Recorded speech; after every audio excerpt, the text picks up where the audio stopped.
Réveillez votre force cachée en 3 minutes, le monde s'éveille. Mais êtes-vous vraiment réveillé? Chaque matin, quelque chose d'invisible se joue avant même que vos yeux ne s'ouvrent. Dans le silence fragile entre le rêve et le jour, une force dort en vous. Une force qui ne demande qu'à renaître. Et si je vous disais que 3 simples minutes pouvaient tout changer? 3 minutes pour calmer le chaos. 3 minutes pour reprendre le contrôle.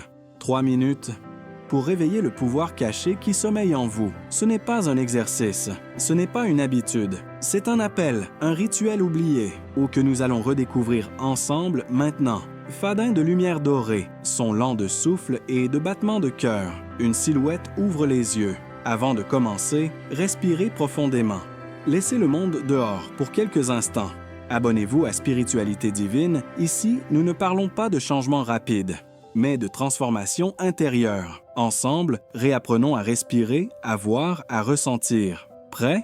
Alors, fermez les yeux. Le voyage commence maintenant. Le silence avant le monde, il est 5 heures du matin. Le monde dort encore, suspendu entre 2 respirations. Et pourtant, dans certaines chambres silencieuses, quelque chose d'invisible se réveille. Un battement léger, un murmure ancien. C'est la frontière la plus fragile qui existe, celle entre le rêve et la conscience, un instant presque sacré, que la plupart d'entre nous laissent mourir sans le savoir. Tu ouvres les yeux, mais ton esprit est encore ailleurs. Et dans ces quelques secondes, avant que le monde ne te réclame, tu tiens entre tes mains un pouvoir immense, celui de choisir comment tu vas entrer dans le jour. Mais au lieu d'un choix, la routine s'impose. Le téléphone s'allume, les notifications s'enchaînent et déjà ton âme s'éparpille. Le monde extérieur te saisit avant même que tu ne te sois retrouvé toi-même. Et cette première respiration, celle qui pourrait te relier au divin, devient la première réaction à un flot d'urgence qui ne t'appartiennent pas. Le silence du matin n'est pas vide. Il est plein, plein de possibilités, plein de directions, plein de promesses. Mais seul celui qui ose l'écouter peut entendre ce qu'il dit. Les anciens sages appelaient en ce moment la porte du souffle. Un passage étroit entre le chaos et la maîtrise, où l'âme décide si elle sera reine ou esclave du jour qui vient. Et ce choix, tu le fais souvent sans t'en rendre compte.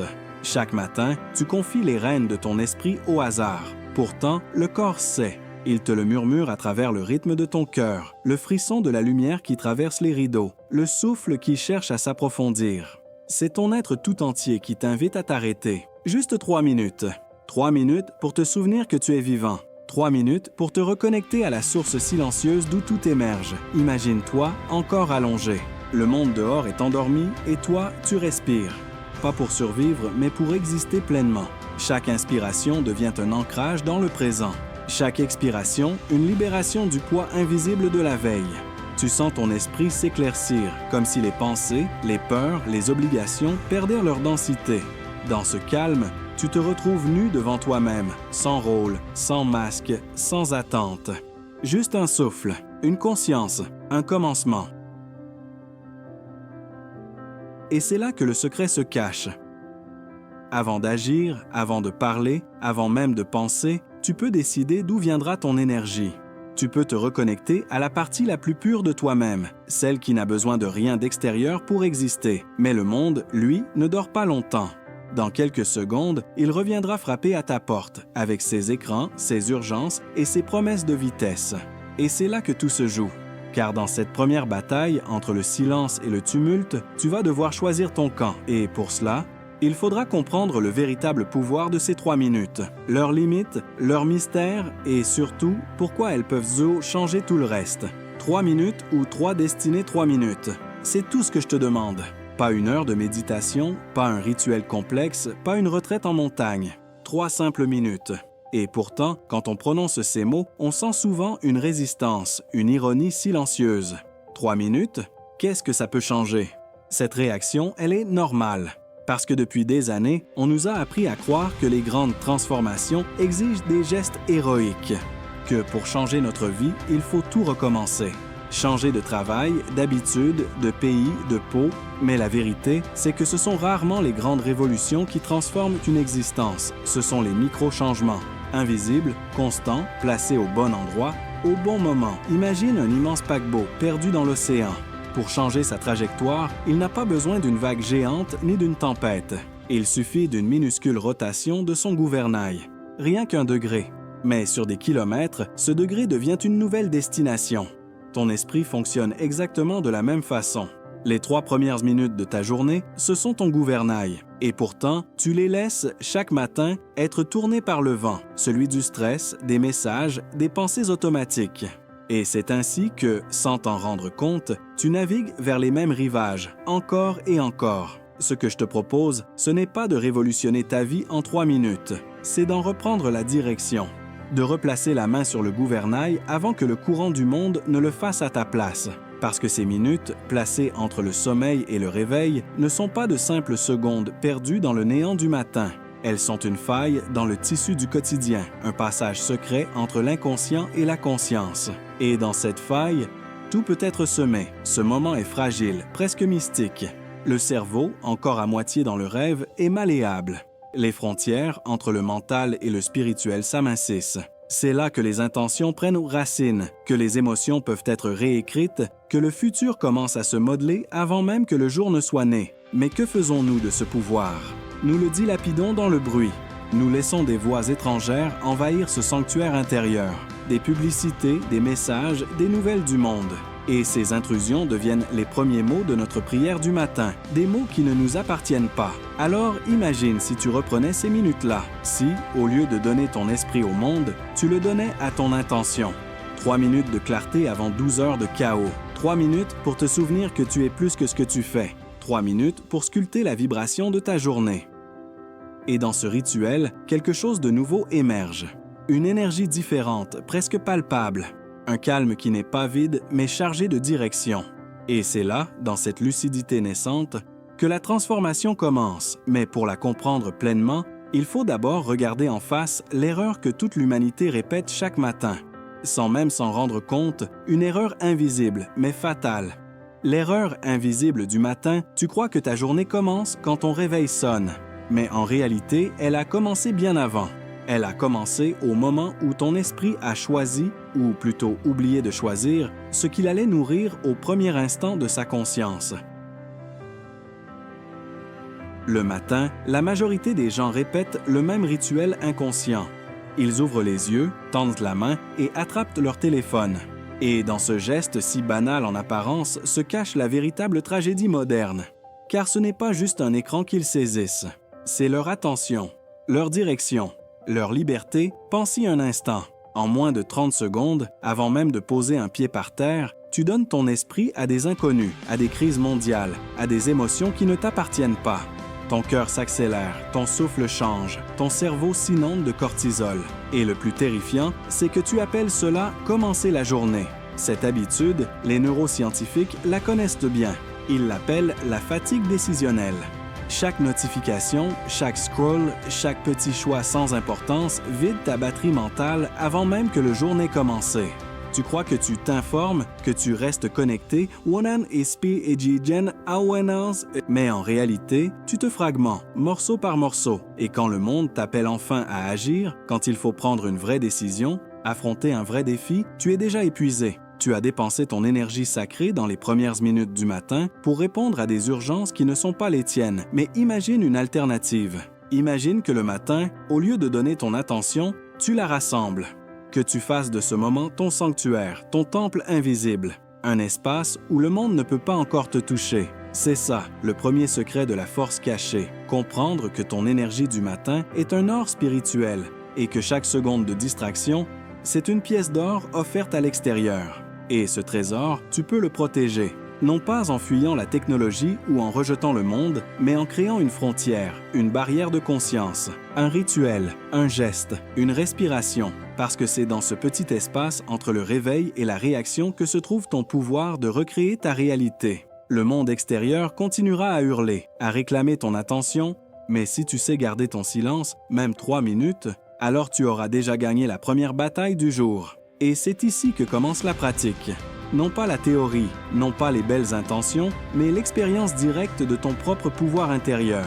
Ce que tu vas découvrir maintenant, c'est comment ces 3 minutes peuvent devenir une arme spirituelle, capable de transformer ton corps, ton souffle et ton esprit. Appel à l'action au milieu de la vidéo-ci. Ce message vous amène à repenser vos choix. Prenez une grande inspiration. Le stoïcisme, c'est précisément cela, faire une pause. Réfléchir et agir en pleine conscience. Alors, profitez de cet instant pour vous abonner à la chaîne. Ici, chaque jour, nous parlons de maîtrise de soi, de force intérieure et de sagesse stoïcienne appliquée au quotidien. Ce n'est pas de la théorie, c'est de la pratique. Rejoignez-nous. Le souffle du guerrier ferme les yeux. Avant même que le monde ne se lève, écoute ton souffle. Il est là, discret, fidèle, constant, le seul compagnon qui t'a suivi depuis le premier instant de ta vie. Et pourtant, tu l'as oublié. Tu l'as transformé en automatisme, en bruit de fond. Mais si tu savais ce qu'il est capable de faire, tu ne respirerais plus jamais de la même façon. Le souffle, c'est le pont invisible entre le corps et l'esprit. Il est le premier à s'accélérer quand la peur s'installe et le premier à se calmer quand la paix revient. Il traduit ton monde intérieur mieux que n'importe quel mot, et c'est à travers lui que tu peux reprendre le contrôle de tout le reste. Au réveil, ton corps est en alerte. Le cortisol grimpe, ton cœur bat plus vite, ton cerveau sort brutalement du sommeil. C'est une réaction ancienne, la même que celle des premiers hommes face au danger. Sauf qu'aujourd'hui, le tigre qui te guette, c'est ton téléphone. Ton esprit croit déjà devoir se défendre avant même d'avoir vécu. Mais le secret des anciens, c'était ça, commencer par le souffle. Parce qu'avant d'affronter la bataille du jour, le guerrier calme son cœur. Et toi aussi, tu peux redevenir ce guerrier. Allonge-toi, ne cherche rien à accomplir. Ressens simplement ton corps se déposer dans le lit, comme s'il redevenait lourd, ancré, présent. Puis inspire par le nez en comptant lentement jusqu'à 4. L'air descend jusqu'à ton ventre, tu sens la vie circuler. Retiens ce souffle. 7 secondes de silence suspendu, comme si le temps s'arrêtait pour t'écouter. Et maintenant, expire, longuement, 8 secondes. Laisse partir ce qui t'alourdit, les pensées, les peurs, les résidus de la veille. Ce simple cycle, 4, 7, 8, n'est pas qu'un exercice de relaxation. C'est une clé. À chaque respiration, tu envoies esseuse un message à ton système nerveux. Je ne suis plus en danger. Et ton corps obéit. Ton cœur ralentit. Ton cerveau passe du mode survie au mode création. Tu viens de désactiver la peur sans un mot, sans effort, juste avec ton souffle. Les moines, les yogis, les guerriers samouraïs, tous connaissaient ce langage secret du corps. Ils savaient que celui qui contrôle son souffle contrôle sa vie. Parce que respirer, ce n'est pas seulement survivre. C'est choisir le rythme de son existence. Et dans ces 3 premières minutes du matin, le souffle devient ton arme la plus douce et la plus puissante. Chaque inspiration est une renaissance. Chaque expiration, une libération. Tu redeviens maître de ton espace intérieur, là où le monde extérieur n'a aucun pouvoir. Mais le souffle, à lui seul, n'est qu'un portail. Il ouvre la porte. Ce qui t'attend derrière, c'est le monde invisible que ton esprit peut créer avant même que tes yeux ne s'ouvrent complètement. Et c'est là que commence la deuxième clé de cette transformation, la visualisation. Le cinéma de ton esprit tonne souffle s'est calmé. Ton cœur bat à un rythme plus lent, plus profond. Et maintenant, une porte s'ouvre.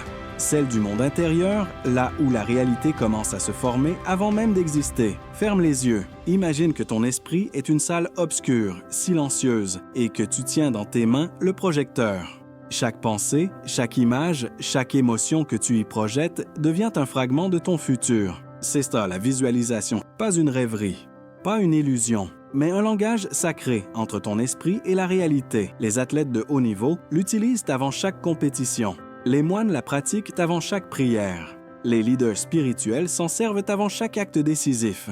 Parce que le cerveau, lui, ne fait pas la différence entre ce qu'il vit et ce qu'il imagine intensément. Chaque image claire et ressentie avec conviction devient une empreinte, une commande silencieuse envoyée à ton subconscient, et ton subconscient, obéissant, se met à agir pour la rendre réelle. Alors, choisis ton moment clé, pas ta journée entière, un seul instant. Celui qui pourrait changer tout le reste. Une conversation difficile, un défi professionnel, un acte de courage que tu repousses depuis trop longtemps. Vois-le dans ton esprit, en haute définition. Tu es là, dans la scène. Ressens la texture de l'air, la lumière sur ton visage. Entends le son de ta propre voix, stable, posée, confiante.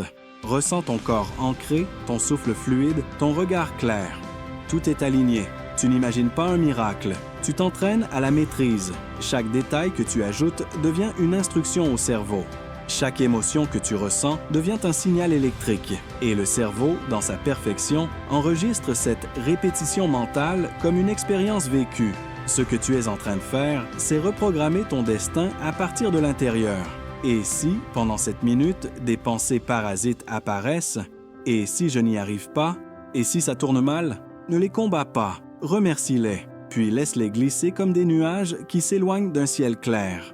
Tu n'as pas besoin de les effacer, tu as juste besoin de ne plus les nourrir. Continue à visualiser jusqu'à ressentir cette vibration subtile dans ton corps, le frisson de la certitude.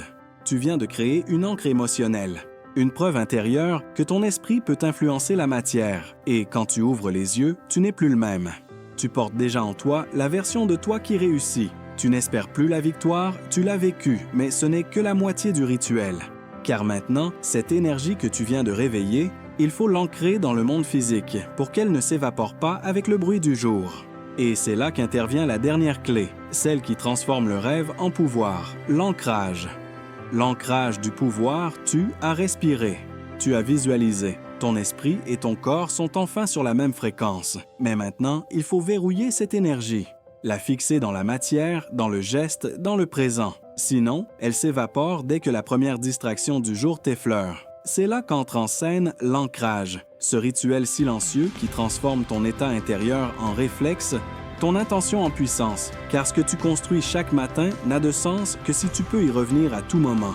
Quand le chaos frappe, quand la peur gronde, quand l'ancien toi tente de reprendre le contrôle, l'ancrage, c'est ton mot de passe spirituel, un raccourci entre ton être profond et la force que tu veux incarner. Ferme les yeux encore une fois, ressens cette énergie nouvelle circuler dans ton corps. Cette clarté née de la respiration, cette confiance que tu as dessinée avec la visualisation. Maintenant, concentre toute cette force dans un seul point, peut-être dans ton cœur, peut-être dans ta main, choisis un geste, un seul. Quelque chose de simple, mais symbolique. Presser ton pouce contre ton index, poser la main sur ta poitrine, serrer doucement le poing.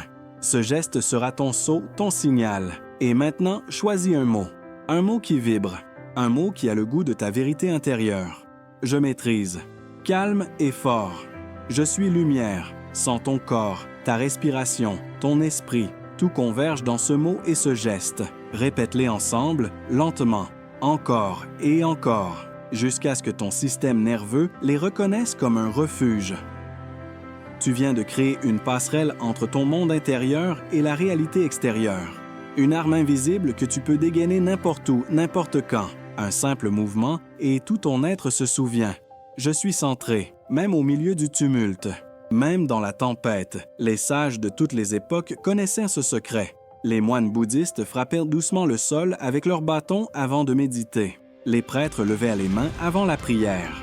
Les guerriers stoïciens posaient la main sur leur cœur avant la bataille. Chaque geste était un ancrage, un rappel du sacré dans l'instant présent.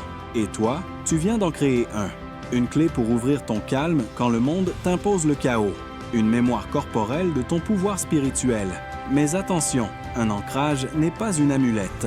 C'est une alliance. Et toute alliance demande à être nourrie, entretenue, testée, car ce que tu as éveillé maintenant, le monde va vouloir l'éteindre. Et c'est là que commence la véritable épreuve. La confrontation avec la journée réelle, celle qui t'attend au-delà de ton lit, prête à tester ta nouvelle force, l'épreuve du réel, quand le monde te met à l'essai. Le soleil se lève, les sons du monde reprennent leur place. Les moteurs grondent, les notifications clignotent, les voix s'entrecroisent. Et toi, tu ouvres les yeux avec une énergie nouvelle.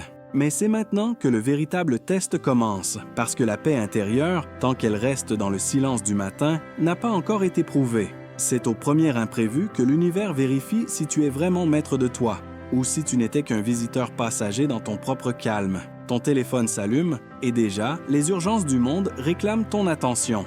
Un message, une mauvaise nouvelle, un souvenir de peur. Et sans t'en rendre compte, le vieux réflexe veut reprendre le dessus, réagir, s'inquiéter, courir, mais pas aujourd'hui. Aujourd'hui, tu as un ancrage. Tu respires. Tu touches ton geste de puissance. Tu répètes ton mot « Je maîtrise » et quelque chose change. Le chaos est toujours là, mais il n'a plus d'accès direct à ton âme. Voilà la différence entre celui qui subit la vie et celui qui la dirige. Le premier laisse les circonstances décider de son humeur. Le second impose son état intérieur au monde extérieur.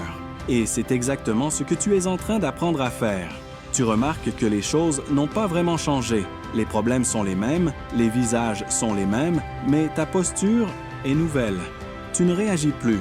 Tu choisis. Tu n'absorbes plus la tempête, tu la regardes passer. Et cette distance, ce petit espace entre toi et le bruit, c'est là que réside ton pouvoir. Les stoïciens l'appelaient prohairesis, la maîtrise de l'esprit. Les bouddhistes l'appelaient sati, la pleine conscience. Et les anciens guerriers disaient simplement « L'homme fort n'est pas celui qui frappe, mais celui qui retient sa main ». Chaque fois que tu utilises ton ancrage dans le tumulte du quotidien, tu renforces un muscle invisible. Tu apprends à redevenir maître du navire quand la mer se déchaîne. Et petit à petit, le monde extérieur cesse de dicter ton intérieur.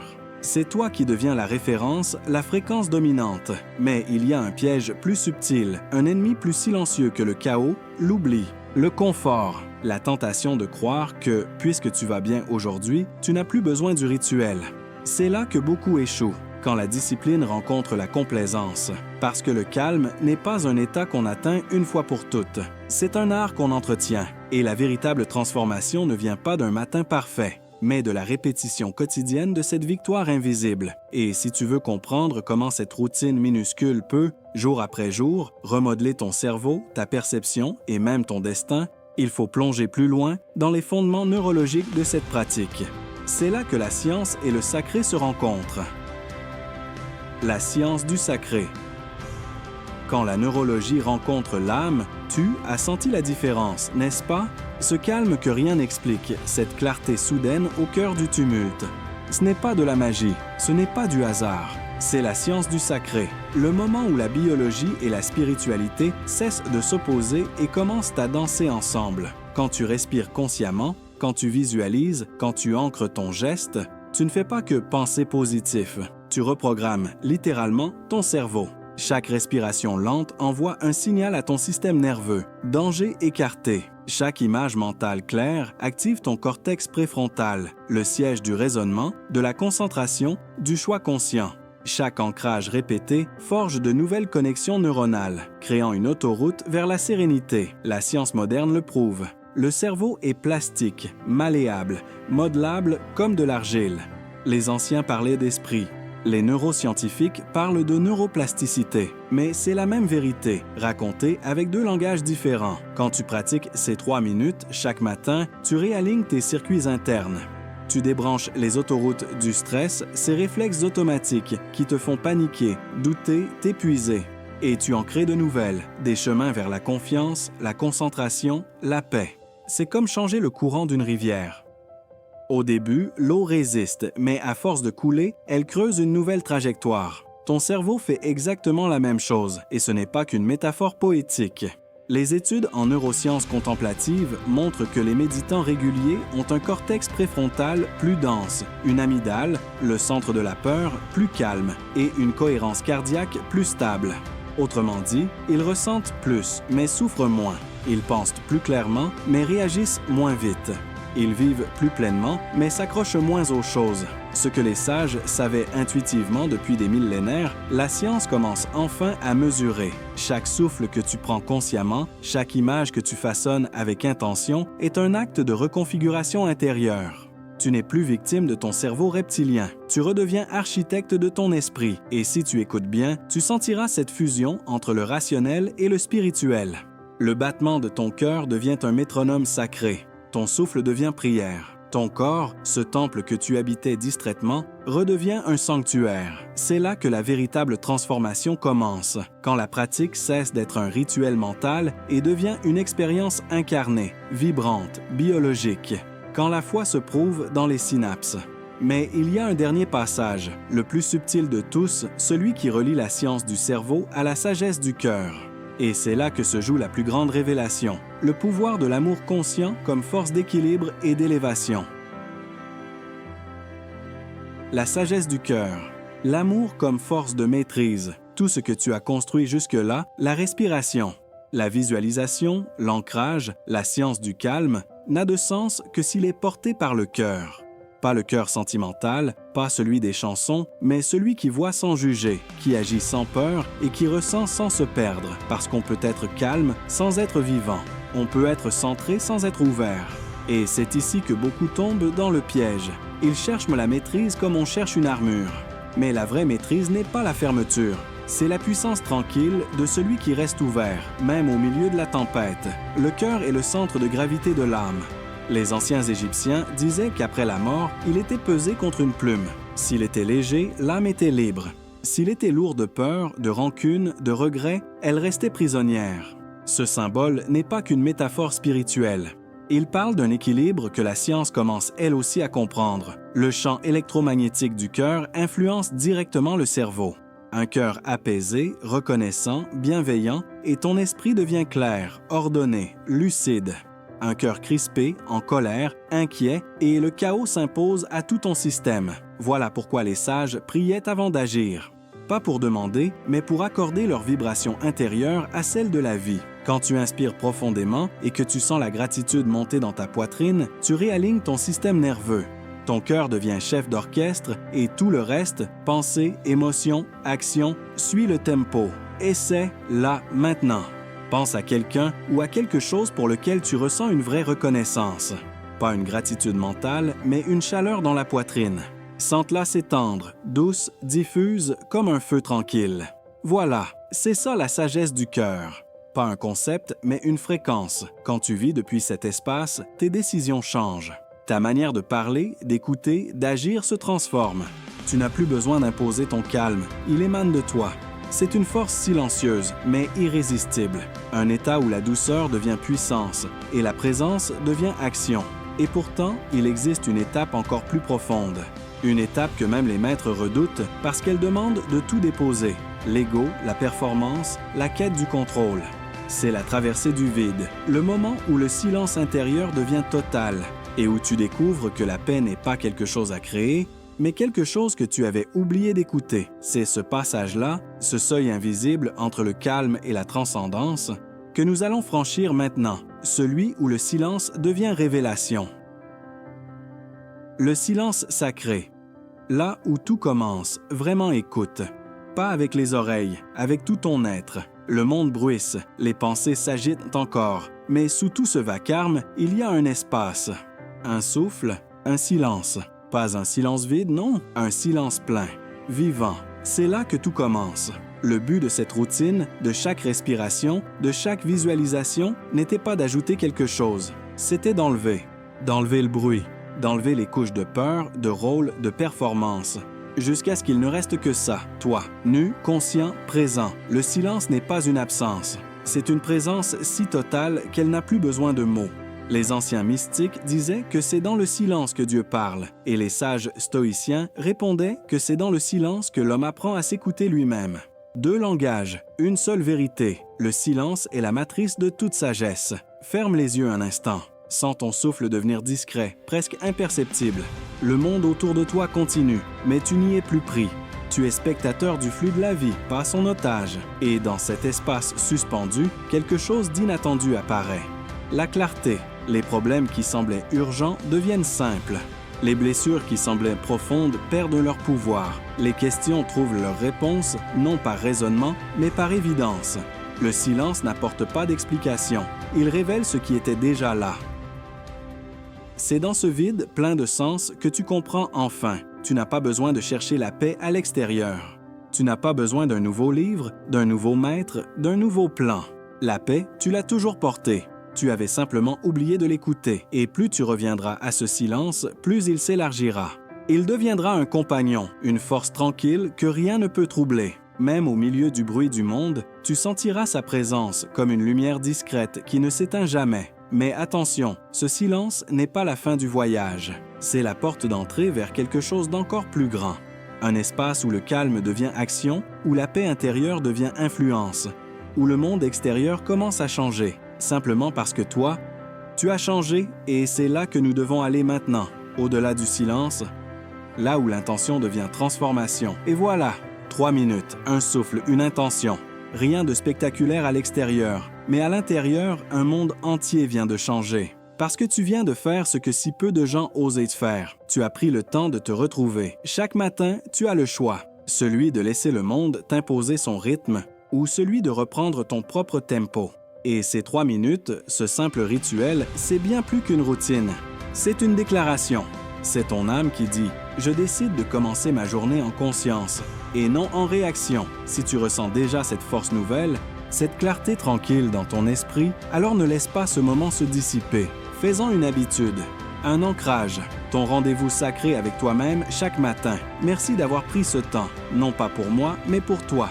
Merci d'avoir choisi la présence, la respiration, la maîtrise. Ce que tu viens de faire, c'est un acte de courage silencieux, celui de ne plus fuir ton propre centre. Maintenant, dis-moi dans les commentaires, quelle est la force que tu veux réveiller en toi? La confiance, la paix, la discipline? Écris-le. Mettre des mots dessus, c'est déjà commencer à la manifester. Si ce voyage intérieur t'a inspiré, mets un pouce bleu. Ça aide d'autres âmes à trouver ce message. Ou abonne-toi à la chaîne Spiritualité Divine et active la cloche pour ne manquer aucun nouvel épisode de cette aventure spirituelle. Chaque vidéo est une clé. Chaque clé ouvre une porte à l'intérieur de toi. Et souviens-toi, tu n'as pas besoin de changer le monde pour changer ta vie. Tu as seulement besoin de changer le moment où tu te réveilles. Parce que c'est là, dans ces 3 premières minutes, que se forge le destin d'une journée entière et petit à petit d'une existence. Ancre et avance. Le monde t'attend, mais cette fois, tu marches avec ton propre soleil intérieur.